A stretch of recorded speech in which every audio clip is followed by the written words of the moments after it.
Good morning students. आज के इस लेक्चर में आपका स्वागत है। आज के इस लेक्चर में हम संघीय कार्यपालिका के अंतर्गत केंद्रीय मंत्रिपरिषद के विषय में पढ़ेंगे। तो आइए शुरुआत करते हैं आज के इस लेक्चर की। केंद्रीय मंत्रिपरिषद का जो संक्षिप्त वर्णन है वह संविधान के अनुच्छेद 74 एवं 75 में दिया गया है। अनुच्छेद 74 कहता है कि राष्ट्रपति को उसके कार्य एवं कर्तव्य के संपादन में सलाह देने के लिए एक मंत्रिपरिषद होगी जिसका प्रधानमंत्री होगा। राष्ट्रपति अपनी मंत्रिपरिषद की सलाह के अनुसार कार्य करेगा। यदि राष्ट्रपति चाहे तो वह मंत्रिपरिषद से एक बार पुनर्विचार के बाद दी गई सलाह के अनुसार कार्य करेगा। तो आइए हम समझते हैं कि आखिरकार अनुच्छेद 74 कहता क्या है। अनुच्छेद 74 यह कहता है कि राष्ट्रपति जो है उनको उनके कार्यों के संपादन में सहायता करने के लिए एक मंत्रिपरिषद होगी और इस मंत्रिपरिषद के जो मुखिया होंगे वे प्रधानमंत्री होंगे। राष्ट्रपति मंत्रिपरिषद की सलाह के अनुसार ही कार्य करेंगे और यदि राष्ट्रपति चाहे तो मंत्रिपरिषद द्वारा दी गई किसी भी सलाह को पुनर्विचार के लिए लौटा सकते हैं, लेकिन पुनः वही सलाह प्राप्त होने पर राष्ट्रपति उसी सलाह के अनुसार कार्य करेंगे।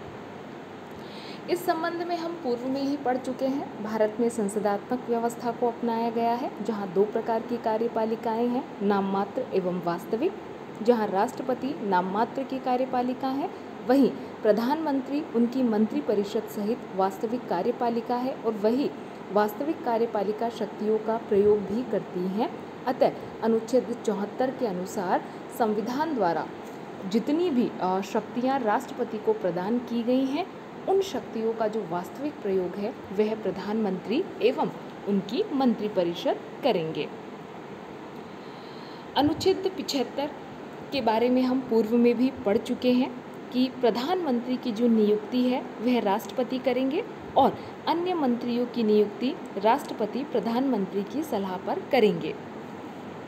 इस संबंध में मैं पुनः दोहरा दूं कि प्रधानमंत्री की जो नियुक्ति होती है वह राष्ट्रपति अपने स्वविवेक से नहीं करते हैं। लोकसभा में जो बहुमत दल होता है वह जिसे भी अपना नेता चुनता है प्रधानमंत्री के रूप में राष्ट्रपति उसे ही नियुक्त करते हैं एवं अन्य मंत्रियों की नियुक्ति के संबंध में भी राष्ट्रपति किसी भी प्रकार से स्वविवेक का प्रयोग नहीं करते हैं।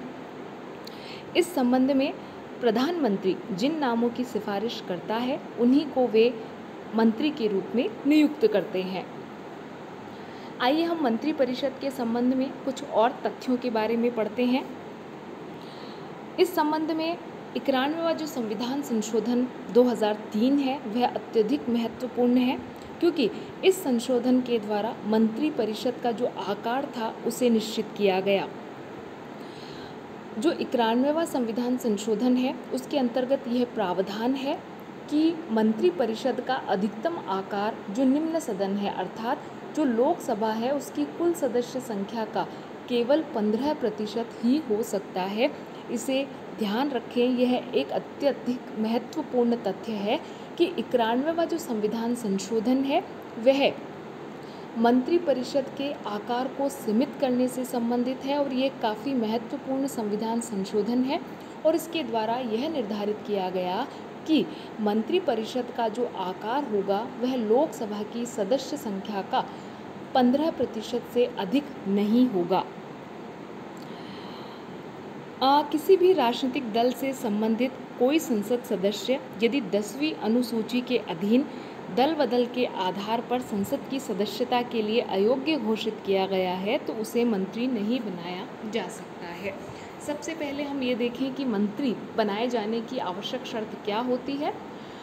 मंत्रिपरिषद के अंतर्गत किसी भी व्यक्ति को मंत्री पद दिए जाने के लिए आवश्यक है कि वह संसद के दोनों सदनों में से किसी एक सदन का सदस्य हो और यदि वह मंत्री बनते समय इस शर्त को पूरा नहीं करता है तो उसे 6 महीने के भीतर किसी न किसी सदन की सदस्यता लेनी होगी।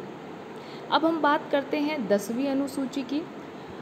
हमेशा इस बात को मैं बता दूँ आपको, चूँकि हमने अनुसूचियों के विषय में नहीं पढ़ा है।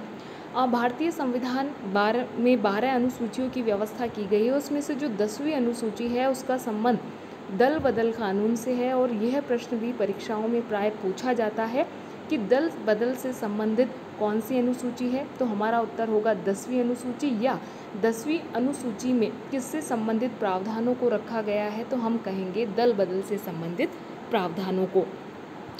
अतः यह संविधान कहता है कि कोई भी राजनीतिक दल से संबंधित कोई भी सदस्य यदि उसे दल बदल की जो 10वीं अनुसूची है उसके अंतर्गत संसद की सदस्यता से अयोग्य ठहराया गया है, तो वह कभी भी मंत्री नहीं बन सकता है। अब बात आती है मंत्रियों के व्यक्तिगत एवं सामूहिक उत्तरदायित्व की। यह एक अत्यंत महत्वपूर्ण तथ्य है जिसको लेकर स्टूडेंट्स हमेशा कंफ्यूज रहते हैं, तो इसे आप ध्यान से देखें कि जो मंत्री होते हैं वे व्यक्तिगत रूप से राष्ट्रपति के प्रति उत्तरदायी होते हैं, अर्थात मंत्री परिषद के जो सदस्य होते हैं अर्थात मंत्री, वे व्यक्तिगत रूप से राष्ट्रपति के प्रति उत्तरदायी होते हैं, लेकिन वे सामूहिक रूप से लोकसभा अर्थात निम्न सदन के प्रति उत्तरदायी होते हैं। यह प्रश्न भी प्राय परीक्षाओं में पूछा जाता है। अतः मैं इसको एक बार फिर दोहरा देती हूँ कि जो मंत्री परिषद के सदस्य अर्थात जो मंत्री हैं वे व्यक्तिगत रूप से राष्ट्रपति के प्रति उत्तरदायी होते हैं, जबकि सामूहिक रूप से लोकसभा के प्रति। राष्ट्रपति 3री अनुसूची के अनुसार मंत्रियों को पद एवं गोपनीयता की शपथ दिलाएगा।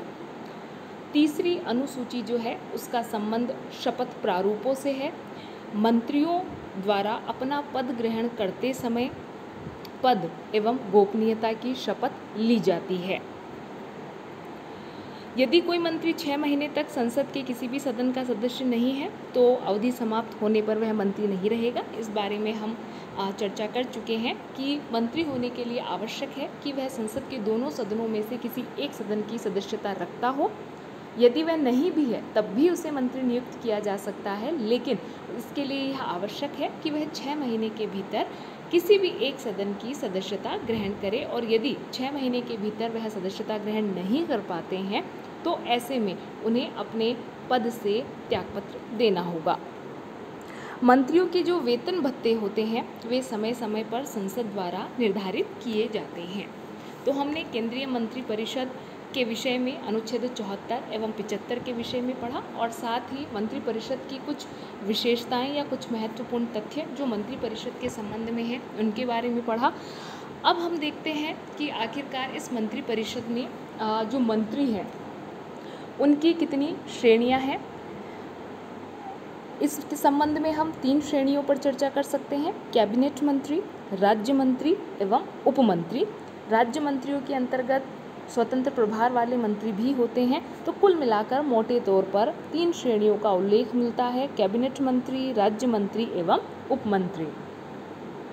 लेकिन सबसे इम्पॉर्टेंट जो चीज़ है वो ये है कि कैबिनेट मंत्री, राज्य मंत्री अथवा जो उप मंत्री है उनका जो उल्लेख है वह मंत्री परिषद के जो उल्लेख है वह संविधान में नहीं मिलता है, और यह जो क्लासिफिकेशन या वर्गीकरण किया गया है यह मात्र राजनीतिक महत्व और प्रशासनिक सुविधा की दृष्टि से ही किया गया है। तो आइए हम देखते हैं सबसे पहले कैबिनेट मंत्री। कैबिनेट स्तर के जो मंत्री होते हैं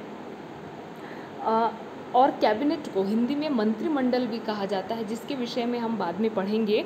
और मंत्रिमंडल और मंत्री परिषद 2 भिन्न शब्दावलियां हैं और इनमें एक व्यापक अंतर भी है, जिसके विषय में हम इसी लेक्चर में आगे पढ़ेंगे। तो सबसे पहले हम बात कर रहे थे कैबिनेट मंत्री या मंत्रिमंडल की।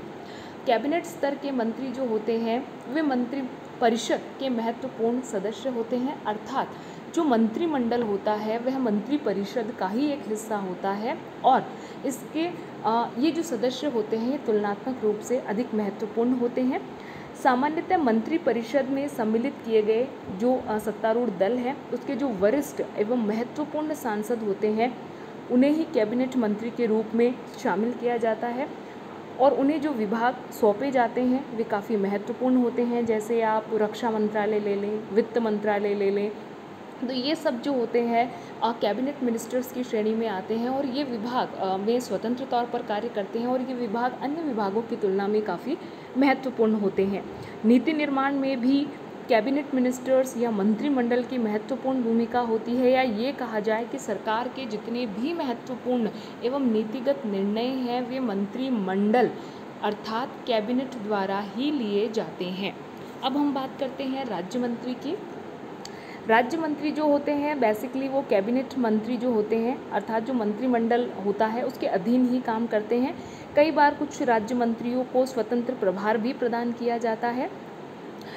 तो ऐसे में कुल मिलाकर हम ये कह सकते हैं कि राज्य मंत्री जो होते हैं वो कैबिनेट मंत्रियों के अधीन काम करते हैं और कई बार उनको स्वतंत्र रूप से कार्य करने का अवसर भी मिलता है।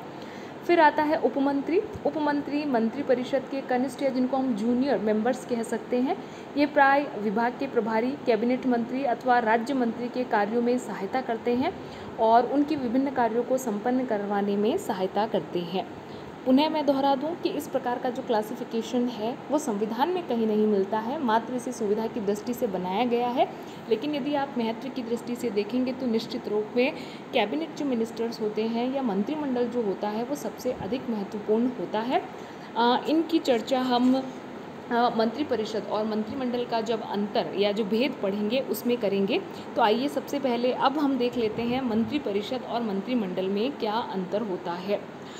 कई बार हमने मंत्रिमंडल शब्द का प्रयोग किया है तो कई बार हमने मंत्रिपरिषद शब्द का प्रयोग किया है, तो ऐसे में इन दोनों के बीच अंतर करना अत्यधिक महत्वपूर्ण हो जाता है। यदि आप अनुच्छेद 74 देखेंगे तो अनुच्छेद जो 74 है उसमें मंत्रिपरिषद शब्द का प्रयोग किया गया है, उसमें कहीं पर भी मंत्रिमंडल शब्द का प्रयोग नहीं किया गया है। भारत में मंत्रिपरिषद की जो व्यवस्था है वो संविधान प्रदत्त है, अर्थात संविधान में मंत्रिपरिषद का उल्लेख मिलता है, जबकि जो मंत्रिमंडल शब्द है वो कहीं ना कहीं परंपरा द्वारा स्थापित है। और अनुच्छेद 352 जो है, यदि जो राष्ट्रपति की आपातकालीन शक्तियां थी उसमें जब हमने अनुच्छेद 352 के विषय में पढ़ा था तो हमने देखा था कि 44वें संविधान संशोधन द्वारा यह व्यवस्था की गई है कि राष्ट्रपति आपातकाल की घोषणा मंत्रिमंडल की लिखित सिफारिश पर ही करेगा। तो ऐसे में अनुच्छेद जो 352 है वहाँ हमें मंत्रिमंडल शब्द देखने को मिलता है, जबकि संविधान में प्रत्येक स्थान पर मंत्रिपरिषद शब्द का ही प्रयोग किया गया है। तो आइए हम देखते हैं कि मंत्रिपरिषद और मंत्रिमंडल में क्या अंतर होता है। सबसे पहले आधार लेंगे हम आकार के आधार पर। मंत्रिपरिषद एक विशाल संस्था है और इसमें तकरीबन 70 से 75 जो मंत्री हैं वो शामिल हो सकते हैं। 91वें संविधान संशोधन द्वारा जो व्यवस्था की गई है कि लोकसभा यानी कि जो निम्न सदन है उसकी सदस्य संख्या का 15% से अधिक मंत्रिपरिषद का आकार नहीं होगा। इससे पूर्व मंत्रिपरिषद के आकार की कोई सीमा नहीं थी, जिसमें 3 विभिन्न प्रकार के श्रेणियां प्राय शामिल की जाती हैं, जिनमें कैबिनेट मिनिस्टर्स, राज्य स्तर के मंत्री एवं उपमंत्रियों को शामिल किया जाता है। तो ऐसे में हम कह सकते हैं कि जब हम आकार की दृष्टि से मंत्रिपरिषद एवं मंत्रिमंडल की तुलना करते हैं तो जहां मंत्रिमंडल का आकार बड़ा मंत्रिपरिषद का आकार बड़ा है, वहीं मंत्रिमंडल आकार में छोटा होता है। जहां मंत्रिपरिषद में 70 से 75 तक सदस्य रखे जा सकते हैं और बेसिकली इसमें लोकसभा की जो सदस्य संख्या है उसके 15% का रूल है। तो लेकिन जो कैबिनेट होती है उसमें मुख्यतया 10 से 15 मंत्री ही शामिल होते हैं। दूसरा आधार रहेगा अंतर करने का स्थिति एवं महत्व के आधार पर। नीति संबंधी जो महत्वपूर्ण प्रश्न है उस पर निर्णय करने के लिए प्रधानमंत्री संपूर्ण मंत्रिपरिषद की बैठक नहीं बुलाता है, अपितु जो जितने भी इम्पॉर्टेंट डिसीजंस गवर्नमेंट लेती है वो सारे के सारे कैबिनेट या मंत्रिमंडल द्वारा ही लिए जाते हैं। तो हम ये कह सकते हैं कि स्थिति एवं महत्व की दृष्टि से मंत्रिपरिषद की तुलना में मंत्रिमंडल अर्थात कैबिनेट का महत्व अधिक है। अब बात आती है कार्यप्रणाली के आधार पर मंत्रिमंडल एवं मंत्रिपरिषद में अंतर। तो कैबिनेट के जो सदस्य होते हैं अर्थात जो मंत्रिमंडल होता है उसकी संयुक्त बैठकें होती हैं। उसके सदस्य सामूहिक रूप से किसी भी विषय पर विचार विमर्श करते हैं और सामूहिक ही निर्णय लिए जाते हैं। मंत्रिपरिषद के सदस्यों के संबंध में ऐसी कोई संयुक्त बैठक नहीं होती है। वे सामूहिक रूप से विचार विमर्श भी नहीं करते हैं। वे अपने अपने विभागों से संबंधित होते हैं और उन्हीं के बारे में विचार करते हैं एवं निर्णय लेते हैं और वे कैबिनेट मंत्री के अधीन कार्य करते हैं। तो मंत्री परिषद एवं मंत्रिमंडल में हम इन 3 आधारों पर अंतर कर सकते हैं, जो काफ़ी महत्वपूर्ण भी है। आज के इस लेक्चर में इतना ही। आगे आने वाले लेक्चर में हम प्रधानमंत्री की शक्तियों, कार्यों एवं राष्ट्रपति से उनके संबंध के विषय में पढ़ेंगे। तो आज के इस लेक्चर में इतना ही। धन्यवाद।